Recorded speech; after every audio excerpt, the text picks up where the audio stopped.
വായിച്ചല്ലേ? അല്ല നിങ്ങൾക്ക് പ്രാന്താണോ ബഷീർക്ക? 10-30 കൊല്ലം ആ മണലിൽ കിടന്ന് കഷ്ടപ്പെട്ടിട്ട് പിന്നെ അങ്ങോട്ട് പോയെ? ഇത്ര കാലം അവിടെ നിന്നിട്ട് ഒന്നുമില്ല നിങ്ങളെ കയ്യില്? 35 കൊല്ലോ, 35 കൊല്ലത്തിന്റെ കഷ്ടപ്പാടാടോ.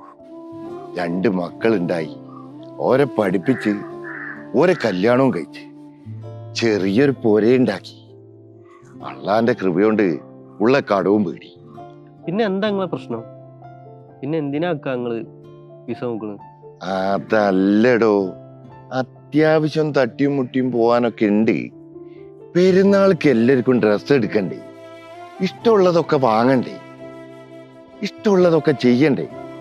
അതിന് കൈ പൈസ ഇല്ല. കുട്ടികളോട് ചോദിച്ചാ തരൂ, അങ്ങോട്ട് കൊടുത്തേ ശീലുള്ളൂ. ഇങ്ങോട്ട് ചോദിക്കുമ്പോ ബഷീർക്ക, വെറും 5 കൊല്ലാണ് ഞാൻ ഗൾഫിൽ നിന്നത്. ജോലി നല്ലതായിരുന്നു, പക്ഷെ അതുകൊണ്ട് മാത്രമല്ല ഞാൻ ഈ കാണുന്നൊന്നും ഉണ്ടാക്കിയത്. എൻ്റെ പണീൻ്റെ ഒപ്പം ഞാനൊരു ട്രേഡിംഗ് കോഴ്സ് പഠിച്ച് ചെയ്തിരുന്നു.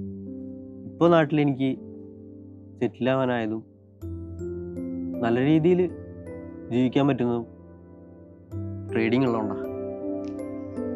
എന്തായാലും നിങ്ങൾ പറഞ്ഞ കാര്യം ഞാൻ നോക്കാം.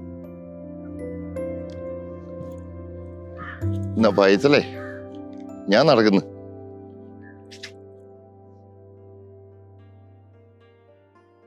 പൈസല്ലേ, എനിക്കും പഠിപ്പിച്ചു തരുമോ എന്റെ ട്രേഡിങ്?